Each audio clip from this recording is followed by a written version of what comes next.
en nuestro México tan lleno de todas estas cualidades, nos damos cuenta de que el tema educativo es fundamental.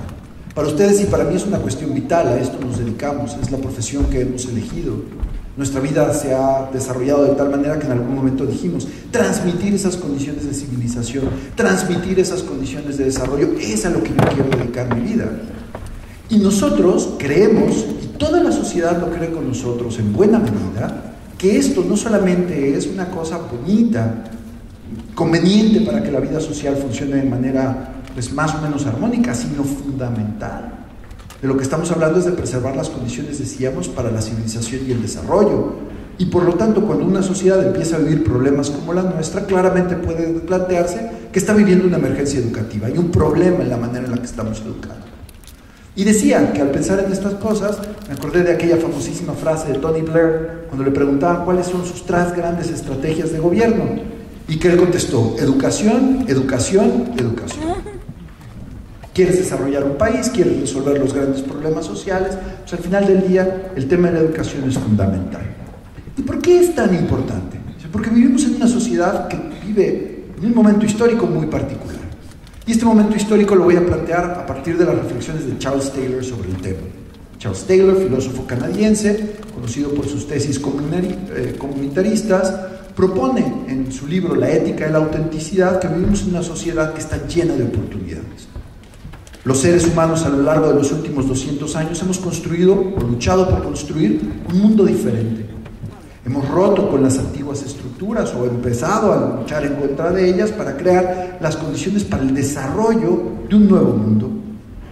Y en el eje de todo ese proceso hemos contado con la ciencia y la tecnología como mecanismos que nos permiten hacer cosas nuevas. Y hemos logrado cosas verdaderamente maravillosas, dice Taylor. Cosas maravillosas que ponen nuevas posibilidades de libertad para la gente, de realización para la gente. No obstante, parece que en todos lados esas nuevas condiciones de oportunidad las hemos conseguido a costa de 3, le llama grandes malestares, los malestares de la modernidad. El primero de ellos, dice Taylor, es el individualismo. Vivimos en una sociedad en donde a la persona se le aísla de alguna manera de los demás y se le dice, tú eres responsable de ti mismo, a ti te corresponde sacar adelante tu existencia, tú tienes que ser un ser autónomo y de que tú hagas las cosas bien depende tu propia fortuna.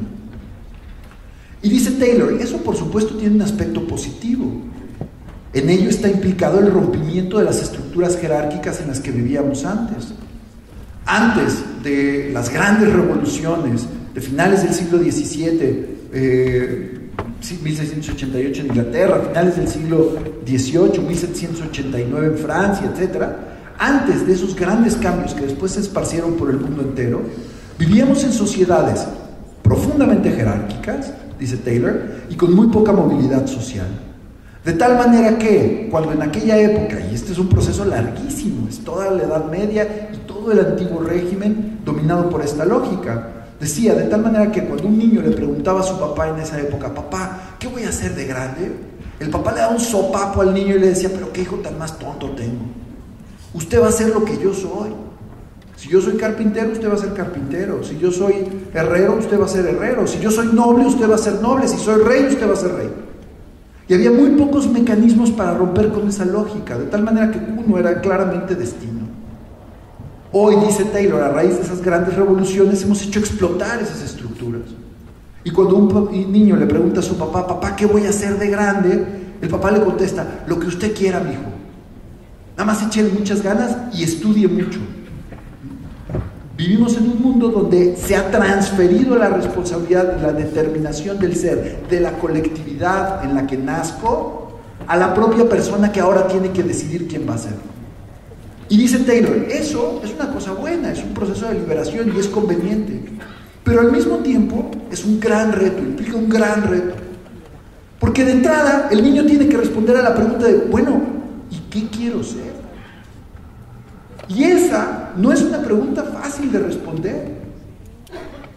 Y en la medida en la que no tengo parámetros para poder responder eso con claridad, empiezo a caer en un universo de fáciles manipulaciones. Y puedo terminar haciendo, no lo que yo realmente quería, sino aquello a lo que la vida me condujo. o lo que mis padres decidieron por mí, o lo que estaba de moda en el momento en el que a mí me correspondió escoger carrera, etc. Y a la postre, dice Taylor, eso está generando un gran desencanto, porque estoy gozando de una enorme libertad, pero no tengo parámetros claros para poder determinar qué quiero hacer yo con ella. Y termina esta reflexión diciendo, eso le ha restado encanto a la vida. Vivimos en un mundo que cada vez se llena, dice Taylor, de gente más desencantada, en una clave weberiana. Ese es el primer gran malestar. Estoy aislado, no dependo ya de una estructura social que me dice qué tengo que hacer, lo tengo que decidir yo, pero no tengo parámetros claros para poder decidirlo y eso genera una enorme angustia. Siguiente malestar, dice, vivimos en una sociedad que está dominada por la razón instrumental. En la sociedad en la que vives, cuentas en la medida en la que das resultados. Si no das resultados, no cuentas. Y por lo tanto, es una sociedad que es sumamente exigente contigo, te da mucha libertad, pero de alguna manera te obliga a entrar en una dinámica de eficiencia que hace que aquellas personas, o tú mismo en los momentos de debilidad, de necesidad, de incompetencia, de aprendizaje, seas profundamente vulnerable. De tal manera que es una sociedad en donde unos cuentan, unos valen, unos están protegidos y otros no. Y esto tiene mucho que ver, lo vamos a ver en un momento, con la urgencia que hoy en día vemos de educar y de educarnos de tal manera que contemos con las competencias para poder ejercer esa autonomía de forma eficiente en el mundo laboral y en el ámbito político. Y finalmente, hay una tercera sensación de malestar grande que se está difundiendo por todos lados, que es lo que él llama, siguiendo en ello Alexis de Tocqueville, el despotismo blando. Vivo en una sociedad donde se me dice que soy autónomo, que yo decido mi vida, donde se me pide que a cambio yo responda a las necesidades que el mercado y el Estado me plantean. Me dicen que si yo participo con eficacia en Estado y mercado, podré ejercer ese señorío sobre mí mismo y realizar el proyecto de vida que yo quiero. Y no obstante, incluso cuando logro eso, tengo esta sensación de que en el fondo, en esta sociedad, alguien más está tomando las decisiones realmente importantes. En el ámbito del Estado, vamos a votar cada 3, cada 4, cada 6 años, dependiendo del sistema político en el que vivimos, y no obstante tenemos esta sensación de que no somos nosotros los que mandamos.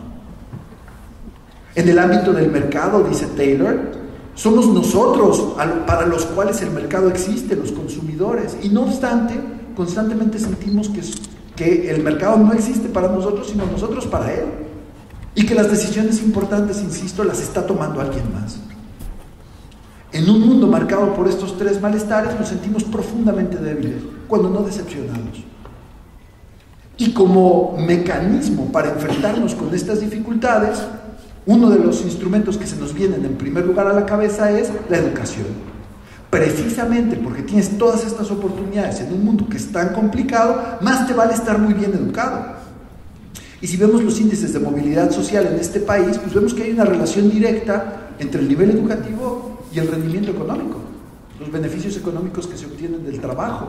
A mayor educación, mayor beneficio económico. A mayor beneficio económico, bueno, mayor educación, mayor eficiencia, mayor beneficio económico, mayor autonomía, mayor realización de los propios sueños, mayor autodominio. Ese es el mecanismo. Y por eso ponemos el énfasis en la educación. Aprende una técnica, adquiere una profesión, desarrolla habilidades, aprende a trabajar con los demás, desarrolla capacidades de comunicación, aprende a escuchar, aprende a hablar, aprende a transmitir, desarrolla competencias. Ahora quisiera echar mano a la reflexión de algunos autores en materia educativa que señalan ese peligro. Eso, la primera de ellas, una parte de verdad, una profesión. Y en absoluto estoy en contra de que se desarrollen esas habilidades, esas capacidades, esas actitudes y que se adquieran los conocimientos técnicos para poder desarrollar eficazmente una profesión. Eso está muy bien. Pero sí, y aquí ya entramos en el tema central de esta conferencia, nos quedamos solamente con eso como el objetivo de la educación, estamos avanzando por un camino sumamente peligroso. Quisiera hacer un paréntesis citando al famoso sociólogo polaco Zygmunt Bauman, que en el Arte de la Vida dice, primera advertencia, cuidado con ese modelo del que acabo de hablar, porque está construido sobre el supuesto de que hay una correlación, dice Bauman en El arte de la vida, entre el desarrollo económico y la felicidad. Toda la modernidad, dice Bauman, está construida sobre una promesa que hoy la sociología contemporánea nos dice que parece que no se realiza. Entre más rico seas, más feliz vas a ser. Porque entre más rico seas, más libre vas a ser, más capacidad de hacer lo que tú quieres vas a tener y por lo tanto, al hacer lo que tú quieres vas a ser feliz. Y dice Bauman, la sociología contemporánea nos dice que eso no es cierto, que sí hay una correlación entre el aumento del nivel de ingreso y la felicidad de la gente, pero que llega solamente hasta el punto en donde terminas de satisfacer las necesidades fundamentales de la persona y de su familia. Y a partir de ahí, ya no hay una correlación directa entre aumento en el ingreso y aumento en la felicidad. Al contrario, vivimos en una sociedad que para darle a la persona los bienes materiales que necesita, le pide que trabaje tanto, le pide que le dé tal prioridad a la labor productiva que acaba descuidando todo el universo de lo que realmente hace feliz a las personas.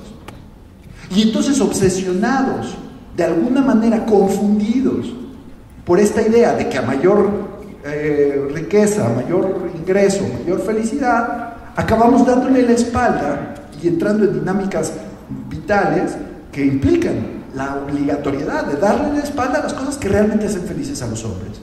El resto del libro, del arte de la vida, está dedicado a reflexionar, con base en sus análisis sociológicos, qué es lo que hace realmente felices a los hombres.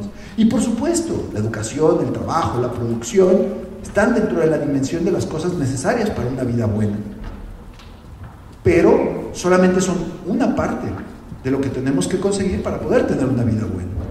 Ahora, dice Bauman, si bien la relación entre desarrollo económico y felicidad es un supuesto falso, dice él, sí existe una correlación entre educación y desarrollo económico.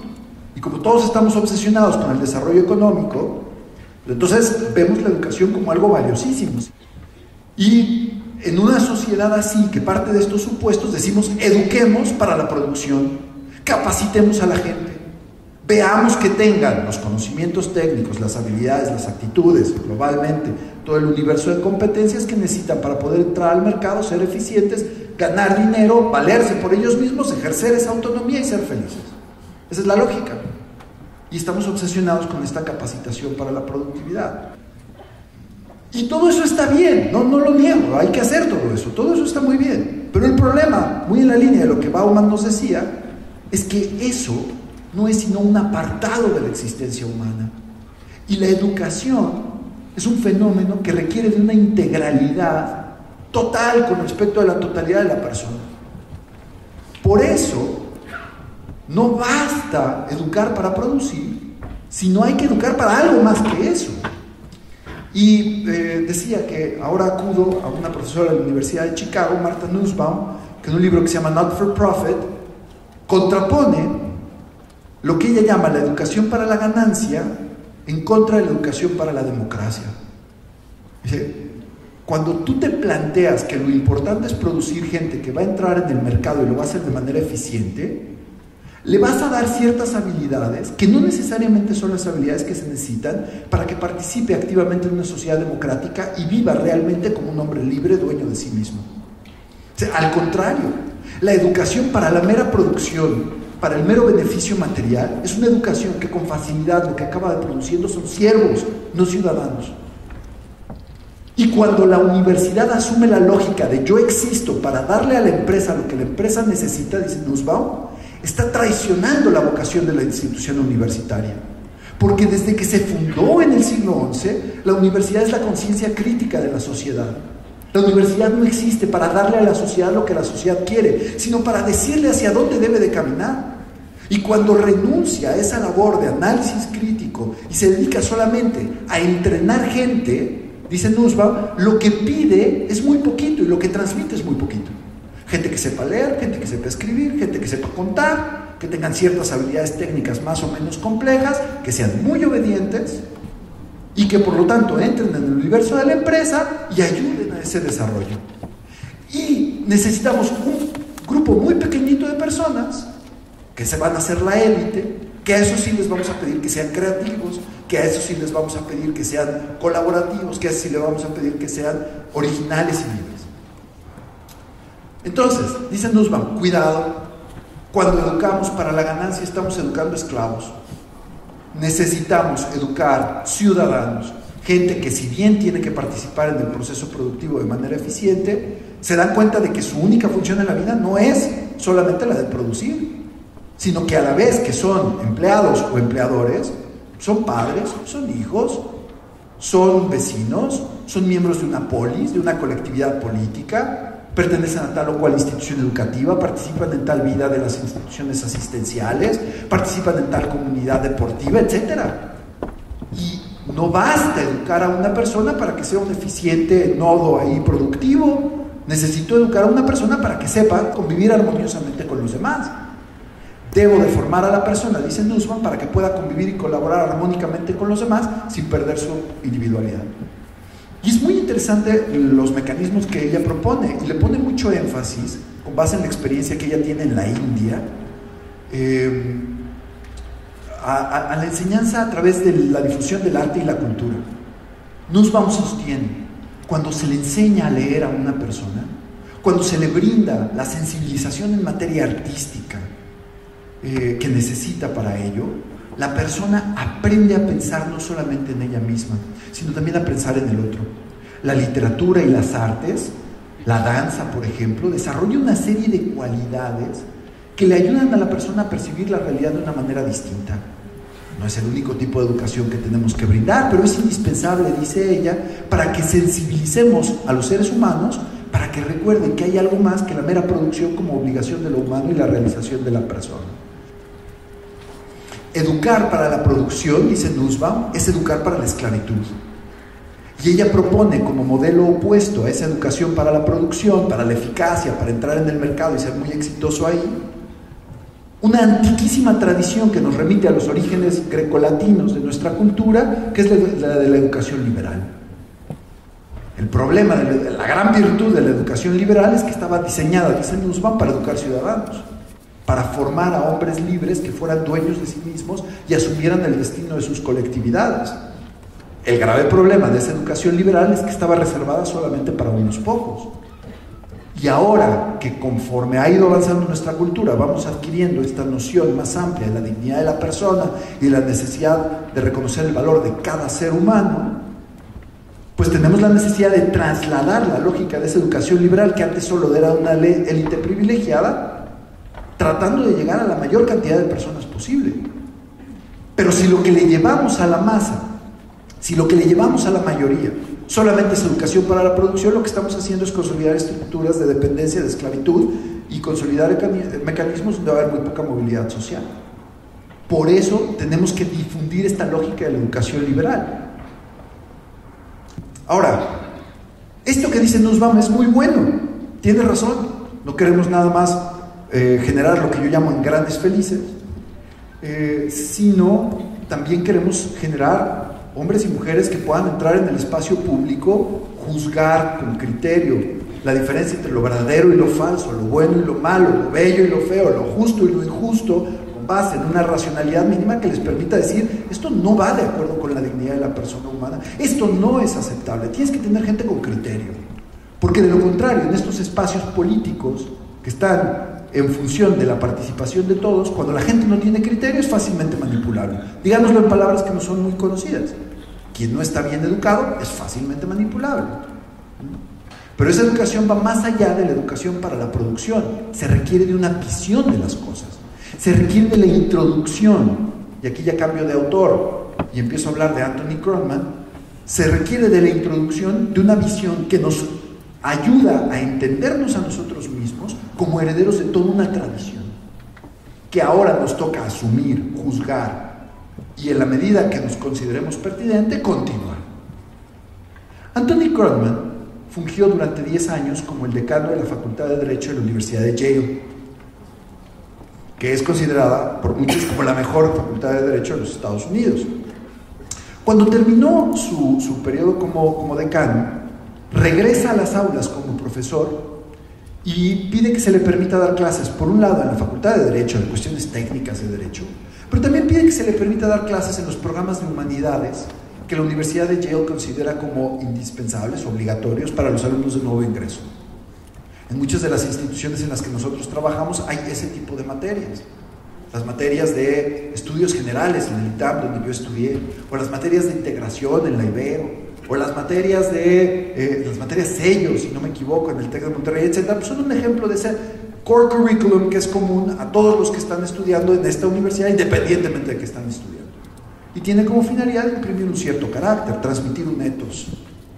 Bueno, pues Krugman, cuando entra en ese universo de educación común, se topa con que ese universo está sujeto a un terrible descrédito frente a una educación que está obsesionada por transmitir conocimientos técnicos, que está obsesionada por centrar la educación en el desarrollo de las ciencias, y las ciencias en el sentido más duro, mecánico del tema, ¿no? No le resta virtud a ellas, ¿no? Dice, son maravillosas y nos dan unas condiciones de vida y posibilidades de desarrollo extraordinarias. Pero el problema otra vez es que si nos quedamos con una educación que solamente hace eso, lo mismo que decía Nussbaum, estamos educando esclavos. Y dice, y es natural que estemos entusiasmados con enseñar matemáticas y estadística, y que estemos entusiasmados con enseñar física y química y telemática y todas estas cosas técnicas, porque todo eso nos da la sensación de que podemos hacer cosas. El desarrollo de todos estos aspectos prácticos, técnicos, nos dan una sensación de poder, dice Krugman, que nos nubla la vista y no nos permite entender una cosa muy básica. Y aquí dice algo que es políticamente incorrecto. Estas experiencias de poder de las que gozamos cuando aprendemos a hacer cosas con el desarrollo de una determinada técnica, de alguna manera nos mienten, si tenemos el criterio suficiente para evitarlo, diciéndonos que somos capaces de controlarlo todo. Y de alguna manera, si llevamos esa idea al extremo, dice Krugman, ese tipo de mentalidad y por lo tanto de cultura nos siembra la idea de que algún día no vamos a morir. De que algún día los seres humanos lo controlarán todo a tal grado que ya evitaremos la muerte y todos los efectos que conlleva una existencia que Nussbaum diría que es por definición la existencia de la dependencia y la debilidad. Una educación que está centrada en esa visión nos saca de nuestra realidad y no nos ayuda a ver el dramatismo de nuestra existencia, que es la idea que Bauman proponía. Porque vivimos en sociedades que ahí donde consiguen, por medio de esta educación basada en la ciencia y en la tecnología, el desarrollo de habilidades, entrar en el mercado, ser exitoso ahí donde consiguen su objetivo y donde desarrollan riqueza, vemos cómo explotan una serie de indicadores que a la par de que nos hablan de desarrollo material, nos hablan de pobreza humana, de infelicidad. Porque resulta que no basta para poder vivir una vida buena, poder controlar dimensiones de la actividad humana, sino hay que aprender a vivir de una determinada manera. Y dice Krugman, y aguas, y aquí se pelea con Nussbaum, con quienes piensan que entonces no solamente es conveniente educar para la producción, sino también hay que educar para la democracia. Y dice, porque aguas, la vida es más que producción y ciudadanía. Hay otras dimensiones de la existencia humana que están más allá de esos dos ámbitos y de los cuales depende mi felicidad.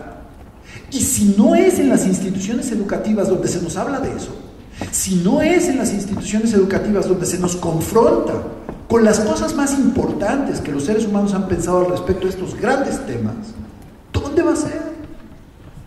Krugman dice, ¿dónde en la vida pública, dónde se trata de responder de forma sistemática a las grandes preguntas de lo humano? Entonces dice, hay tres ámbitos: la familia, las iglesias y las instituciones educativas. Pero ¿quién me garantiza que lo que aprendo en mi familia está bien? ¿Quién me garantiza que estas costumbres, al final los elementos de la cosmovisión que estoy recibiendo en mi familia son correctos? Sabemos que por medio de la familia podemos recibir una serie de principios e informaciones que acaban, por ejemplo, reiterando conductas, por poner un ejemplo, machistas, que atentan en contra de la dignidad de la persona. Entonces tengo que tener un criterio que me ayude a poder discernir si lo que estoy recibiendo en mi familia completito lo voy a comprar o no.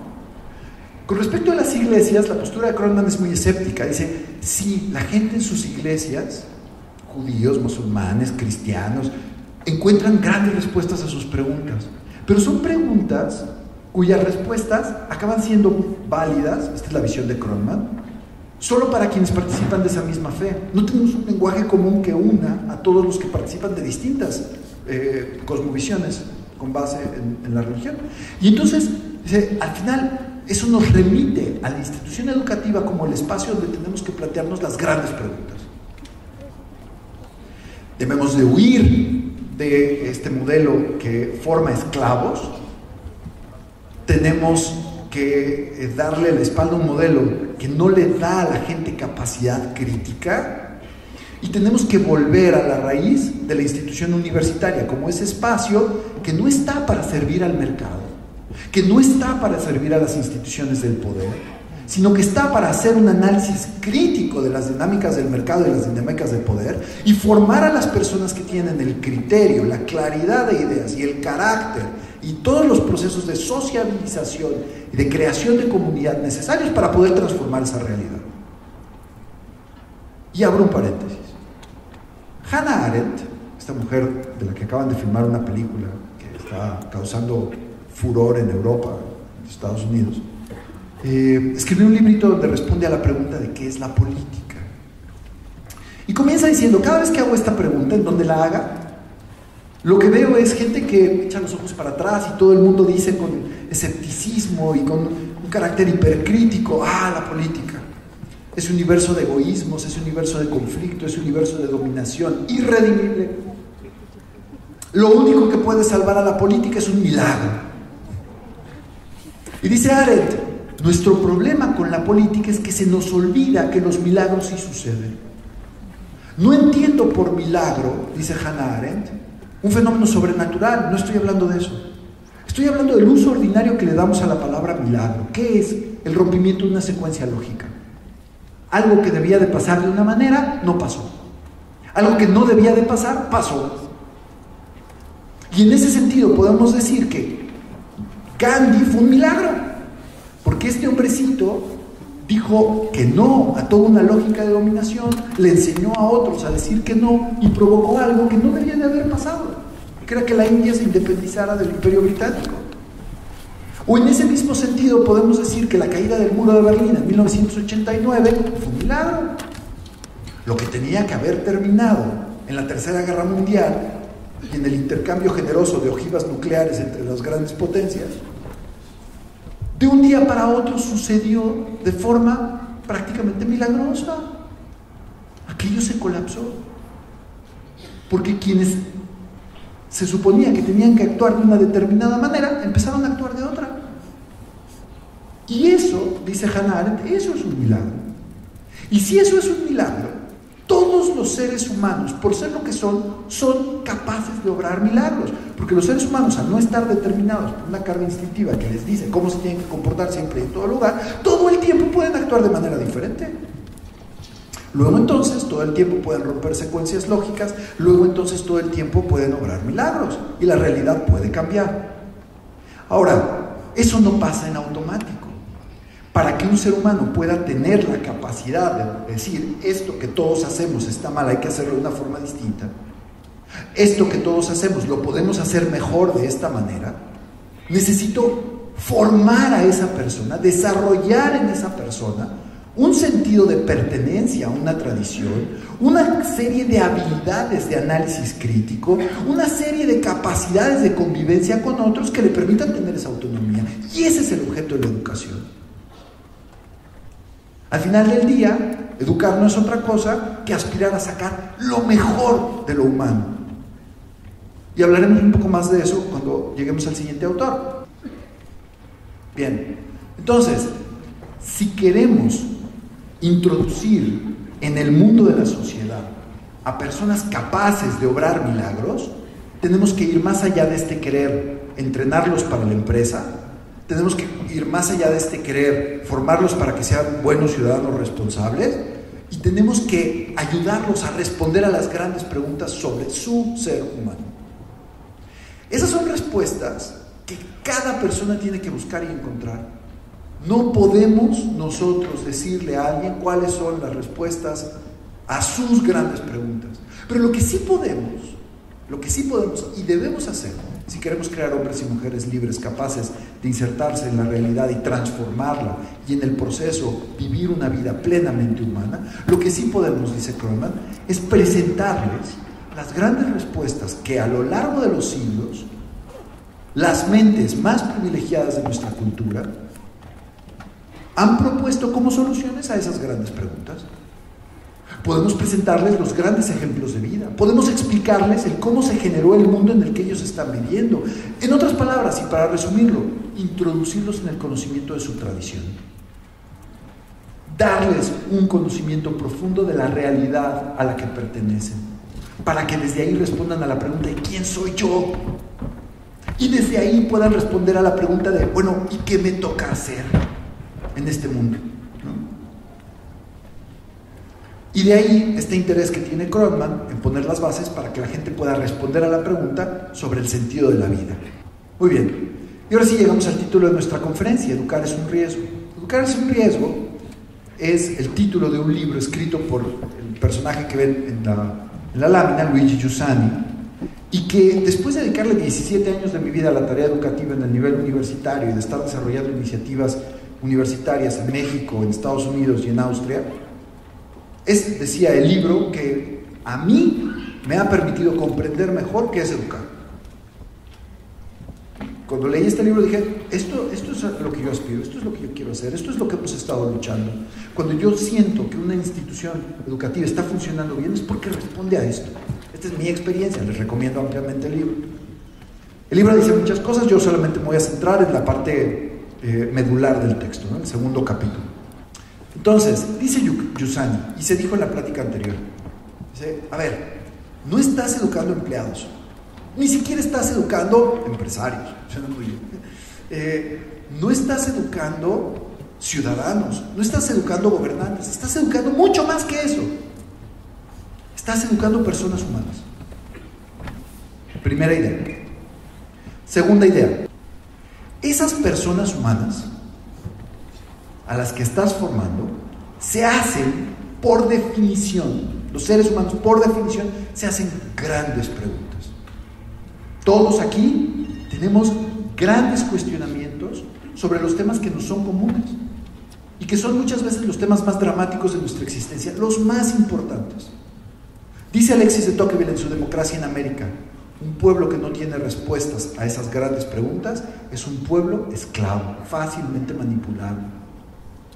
Entonces necesitamos afrontar esas grandes preguntas y proponer hipótesis de respuesta que después tenemos que verificar para ver si son verdaderas o no.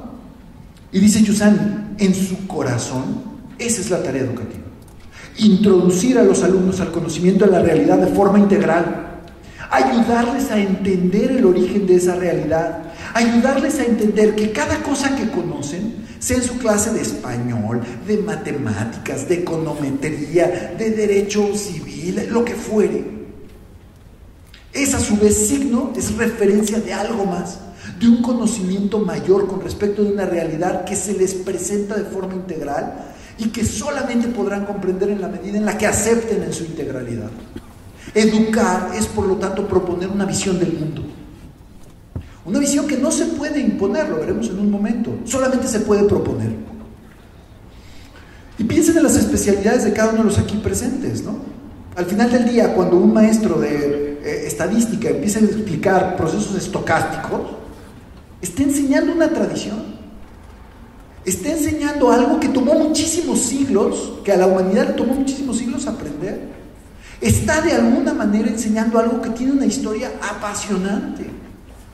Y dice Giussani, y así es como tenemos que enseñar, tocados por ese carácter apasionante de la realidad que estamos presentándole a nuestros alumnos y que a nosotros nos ha tocado estudiar y ahora transmitir. El papel del maestro, lo vamos a ver en un momento, es el de ser ese que le dice al alumno, mira, voltea, ve, esto es hermoso, esto es maravilloso. Cuando aquella que terminó siendo la única sesión supuestamente inaugural de la cátedra Octavio Paz, organizada por la Fundación Octavio Paz, en donde George Steiner se sentó en un escritorio maravilloso en el Palacio de Bellas Artes, le bajaron aquel espléndido telón donde se ven el Popo y el Isla, y empezó a hablar. El tema fue la crisis de las humanidades. Y decía Steiner, en el siglo XVI eran los humanistas, siglos XV y XVI, los que estaban en la vanguardia de la vida, del conocimiento.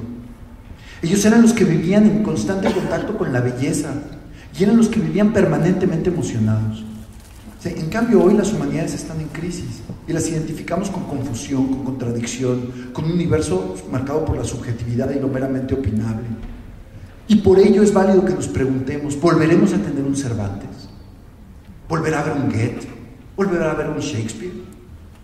Nuestra sociedad tan fragmentada, tan falta de fe en sí misma, con una visión tan pobre de las posibilidades de lo humano, ¿podrá volver a generar a un hombre de esa categoría? Y en medio de toda esa retórica, y pues ese fue el contenido de la conferencia, contó una experiencia personal. Si yo estaba sentado en mi escritorio de la Bodleian Library en Oxford, y en eso llega un amigo mío, científico, que me dice: George, hoy pudimos responder a una pregunta muy complicada sobre los límites del universo. Y lo increíble de esto fue que no hay una respuesta correcta, sino 3. Pero solo una de ellas, le dijo su amigo, es hermosa. Y entonces dice Steiner, cuando este científico me dijo eso, yo me di cuenta de cómo ellos, con el conocimiento que ahora están desarrollando, están teniendo este acceso a la belleza que llena de emoción al que está creciendo en conocimiento. Bueno, pues así cada uno de nosotros tiene que acceder a la raíz de lo que estamos estudiando, ya esta cadena de conocimientos que son símbolo y referencia de algo más grande, para poder volver a emocionarnos o reafirmarnos en la emoción con respecto a lo que estamos enseñando. Porque lo que enseñes es el resultado de una aventura. Y así es como la tenemos que transmitir si no queremos seguir alimentando una sociedad que está llena de desencanto, como decía Taylor en la primera lámina.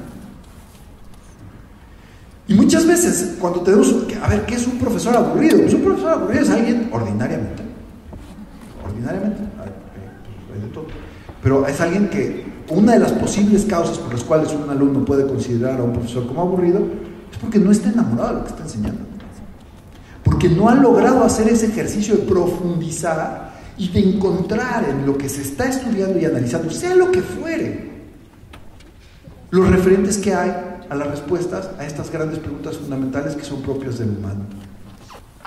Entonces, cuando alguien entra en una institución educativa, viene a que se le forme en una tradición. Cuando yo me inscribí a que me enseñaran derecho, yo lo que hice fue decir, yo no sé derecho, quiero saber derecho. Y eso implica el que se me introduzca a mí en un mundo que se ha venido construyendo a lo largo de siglos, en donde hay un cierto lenguaje, unas ciertas instituciones, unas ciertas prácticas, una manera de ver el mundo que a su vez reflejan la evolución de toda nuestra cultura.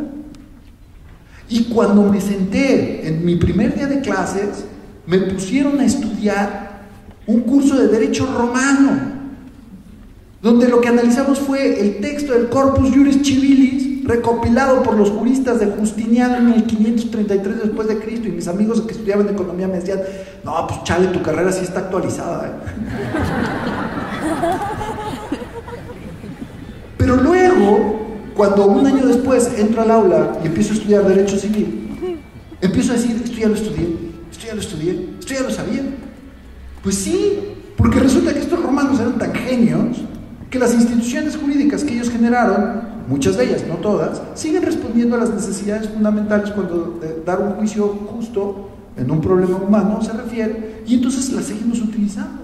En fin, es esta idea de me introdujeron en una tradición, insisto, me enseñaron un lenguaje, me enseñaron instituciones, me enseñaron una dinámica que no es una dinámica cerrada, es una dinámica que continúa, y por eso hay que estudiar todo el tiempo, y por eso es apasionante esto. Bueno, pues cuando yo entro a la universidad y me proponen todo eso, de alguna manera lo que me están presentando es una gran hipótesis de sentido. Dicen, miren, aquí nosotros pensamos que el derecho es esto. Pero ahí no queda el asunto, porque yo tengo que preguntarme, bueno, ¿y esto que me enseñan en la universidad, será verdad o no es verdad? Yo tengo que verificar la veracidad de esa hipótesis. Y esa ya es una tarea personalísima. Y por eso educar es un riesgo. Porque hay quienes dicen, no, no acepto esta tradición. Hay quienes hacen uso de ella en un sentido distinto al que sus maestros hubieran querido. O sea, al final del día, introducir a alguien en la tradición y enseñarle los rudimentos de toda la realidad para que esa persona se pregunte, ¿qué me toca hacer a mí? Es armar a la persona para que ella asuma la totalidad de su existencia. Es una apelación a la libertad de la persona. Aquí estás tú. Los 2500 años de cultura occidental que te precedieron te dicen esto sobre el mundo. Y ahora la pregunta, la humanidad entera te voltea a ver a ti y te pregunta, ¿y tú qué vas a hacer? Si en la educación no transmitimos esa conciencia, estamos probablemente creando esos esclavos, aburriendo a la gente, transmitiendo un conocimiento que debería estar vivo como si fuera un conocimiento muerto. Y entonces, dice Yusani, ¿qué es lo que tenemos que transmitir? Pues en primer lugar tenemos que introducir a la gente en una tradición. Quien no tiene una tradición, quien no tiene una hipótesis de sentido, quien no tiene criterio para distinguir esto es verdadero, esto es falso, bueno, malo, bello, feo, justo, injusto, depende de otros. Vive en una permanente confusión y debilidad. Y lo ordinario es que caiga en esquemas de indiferencia, y utiliza una palabra muy bonita, de desamor, o una palabra terrible, de desamor. La gente va a la universidad aburrida, decepcionada. ¿Qué sentido tiene esto? Lo que me enseñan es puro rollo. La vida va a estar realmente cuando acabe la carrera. Ahí es donde realmente voy a aprender. Ahí es donde realmente voy a adquirir las habilidades que necesito. Ahí es donde realmente... ¿no? Y están los alumnos obsesionados con ya terminar. Y la universidad se convierte en este espacio de paso. Entre antes mejor. Donde lo que necesito es un papelito para ya poder entrar al lugar donde realmente voy a aprender. ¿Quién transmite el conocimiento de la tradición? La autoridad. El maestro, nosotros. A nosotros nos corresponde la tarea de decirle al alumno, mira, yo llegué aquí antes que tú. Llevo tantos años estudiando este universo que ahora me toca transmitirte a ti. Esto es lo que dice tu tradición sobre las preguntas fundamentales, sobre los distintos problemas que la humanidad ha enfrentado. Esto es lo que dice con respecto de esta profesión en particular que tú vas a desarrollar. ¿Y cuál es la función entonces del maestro? Es doble. Ser esta puerta de acceso a la tradición, pero tiene la gravísima responsabilidad de hacer que la tradición sea creíble. Si el maestro no la conoce bien, si el maestro no cree en ella, si el maestro no vive conforme a lo que él mismo va descubriendo que es verdad, si el maestro no es coherente, si el maestro no es un perito en lo que está enseñando, la tradición pierde credibilidad. Y las personas, los alumnos, caen en estos esquemas de dependencia, de confusión, de indiferencia y de desamor. Entonces no basta la tradición, necesito transmisores creíbles de la tradición. Y esos transmisores creíbles de la tradición son los maestros, es la autoridad. Y luego hay que decirle al alumno, oye, pero no me creas, tú ve y juzga si esto es verdad o no. Porque yo no te puedo responder como he respondido a mis preguntas fundamentales, tus preguntas fundamentales. Te puedo decir que como miembro de esta raza humana, pues hay ciertas categorías generales y hay estas propuestas de solución, pero ahora a ti te corresponde enfrentarte con la totalidad de esa realidad y preguntarte, ¿qué es verdad, qué es mentira? ¿Y qué me toca hacer a mí? Entonces, esa hipótesis de sentido se tiene que confirmar como verdadera o falsa. Y no se confirma como verdadera o falsa en una mera reflexión personal. Y esto tiene mucho que ver con lo que nos decían en la plática anterior, sino en la confrontación con otros, en el seno de una comunidad. Las personas aisladas son débiles, no tienen posibilidades de confrontación de las ideas, difícilmente pueden terminar sabiendo qué hay de verdad y de falsedad en las cosas que están aprendiendo. El conocimiento se da en el seno de una comunidad. Y dos, ¿dónde van a realizar esa tarea de verificación los alumnos? No en las horas que pasan en el aula. El aula es un espacio de primera confrontación con esa hipótesis de sentido, esa hipótesis de conocimiento de la realidad, sino fundamentalmente en su tiempo libre. Si lo que ustedes y yo estamos haciendo en el aula no afecta la manera en la que los alumnos están utilizando el tiempo libre, es que en realidad la educación no está llegando al corazón de esas personas. Si ellos, por su mera libertad, no toman un buen libro, no se plantean ver una película, no organizan una reunión para discutir algo, etcétera, la educación en realidad está corriendo paralelo a su existencia. Lo realmente importante para ellos está en otro lado. Y es una buena manera para saber que nosotros no estamos siendo auténticos transmisores de esa tradición. Entonces, dice Yusani, a ver, educamos personas que son más que nodos productivos en la empresa y que ciudadanos responsables en la plaza pública. Son esta totalidad de relaciones que tienen en el corazón a una persona que se hace grandes preguntas. Y todo lo que le enseñemos en la universidad es signo que remite de alguna manera a los conocimientos fundamentales que nos permiten responder a esas preguntas. Ahora, no solo educamos personas, sino quienes educamos somos personas. Y entonces terminamos con una reflexión sobre nosotros y nuestra tarea y lo que hacemos nosotros en nuestro tiempo libre. Porque al final del día no vamos a poder transmitir lo que nosotros no asumimos y vivimos de forma coherente. Nosotros, y estoy seguro que sí, si no, no estarían aquí, vivimos ese acceder a un determinado ámbito del conocimiento, a una determinada profesión y luego a transmitirlo como esa gran aventura. No es retórica barata. No vengo aquí a decirles, ustedes son importantes, siéntanse importantes, es una tontería. La pregunta es, ¿hemos descubierto la belleza de lo que hacemos? Realmente, hemos descubierto la totalidad de esta hipótesis y estamos apasionados con la tarea de transmitirla de una forma creíble, porque si no, estamos dejando que siglos de tradición se diluyan y que las nuevas generaciones tengan que enfrentarse a los grandes problemas y a las grandes preguntas indefensos, llenos de esa indiferencia y llenos de ese desamor y llenos de esa confusión. Y los resultados pues, son sociedades cada vez más fragmentadas y violentas, cada vez más tristes.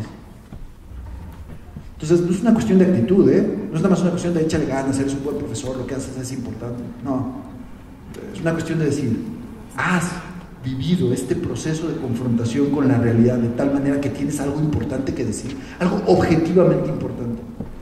No te estoy preguntando si te gusta lo que haces, que está muy bien que te guste, que está muy bien que nos guste, sino tú ya has descubierto estas verdades fundamentales que, como decía Platón del poeta, no se pueden callar, las tienes que decir.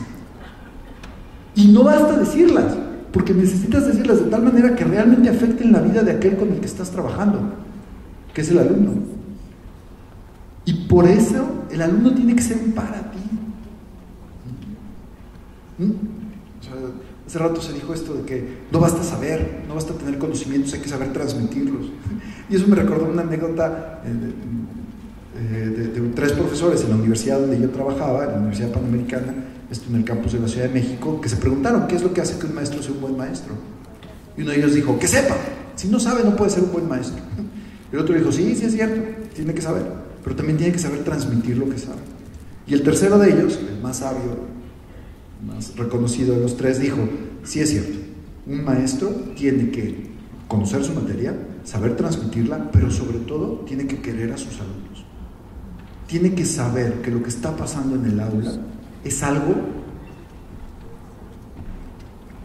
realmente importante. Lo que está en juego en toda aula es la transmisión de una civilización. Y como cultura, hoy lo estamos haciendo en general muy mal, porque nos hemos puesto los objetivos equivocados y estamos distrayéndonos de alguna manera de esta raíz fundamental que permite transmitir de forma creíble la tradición. Entonces, es un proceso personal. Esto nos confronta a nosotros, cómo al final del día seremos buenos maestros en la medida en la que seamos buenos alumnos. Y no me refiero solamente a los años que hayamos pasado en el aula, estudiando en la universidad, porque la educación es un proceso constante de confrontación con la realidad. Y en el momento en el que cedemos ante nuestra pereza, o ante nuestro desencanto, o ante nuestra indiferencia, o nos distraemos, y dejamos de estar atentamente mirando la realidad, perdemos la capacidad de ser buenos maestros. Ok, entonces, asumir esta tarea como la verdadera aventura que es recibir una tradición, analizarla, juzgar qué sigue habiendo de verdadero en ella, qué no lo es, proponerla a las nuevas generaciones, habiéndola también transformado, habiéndole añadido nuestro rol en la historia. Esos somos los maestros, herederos y gestores de una tradición. O sea, al final del día, esto nos remite al concepto genérico de cultura. Y dice Leo Strauss en sus tratados sobre educación, dice, o sea, al final del día esa cultura no es como el añadido, la cerecita del pastel, ¿no? Aquí les enseñamos a ser economistas y además les damos clases de historia. No. Es entender que al final del día todo conocimiento humano funciona en la medida en la que está cohesionado por una hipótesis de sentido. Y por lo tanto, tiene que haber algún tipo de hipótesis de respuesta a las grandes preguntas. Y a nosotros nos corresponde en nuestra aula hacer un pedacito de ese trabajo, de entregarle a los alumnos esa tradición. Entre mejor la comprendamos, entre mejor la asumamos, más podremos ayudarlos, no solo a que sean buenos en su trabajo profesional y buenos ciudadanos, sino a que sean buenas personas. ¿Y de qué le sirve a alguien ser muy exitoso en lo económico y ser un ciudadano responsable cuando su vida está marcada por la tristeza y por la soledad? Entonces, pues al final del día, ahí están estas preguntas que nosotros no podremos afrontar de manera adecuada si no lo hacemos primero en nuestra propia vida y de manera personal. Alan Bloom, en su famosísimo estudio de la educación norteamericana, dice: cuando los griegos le querían proponer a sus hijos, a sus nuevas generaciones, respuestas creíbles a la pregunta de cómo debo de vivir, cómo debo de trabajar, cómo me debo relacionar con los demás, lo que hacían era confrontarlos con la belleza, enseñarles la Venus de Milo, enseñarles la Victoria de Samotracia. Les decía: mira, tienes que usar todo lo que tú eres para poder ser así. Y eso me recordó esta frase famosísima de Dostoyevsky, la belleza salvará el mundo. Entonces, a nosotros nos toca ser gestores de esa belleza. Y en toda disciplina que enseñemos hay una conexión con universos insospechados de belleza que son capaces de emocionar y de darle sentido a la vida de los seres humanos. Una educación que carece de ese elemento es una educación muerta. Y ahí donde es muy exitosa, lo que más llega a generar son nodos funcionales y ciudadanos responsables. Y eso no es lo que la sociedad necesita. Muchas gracias.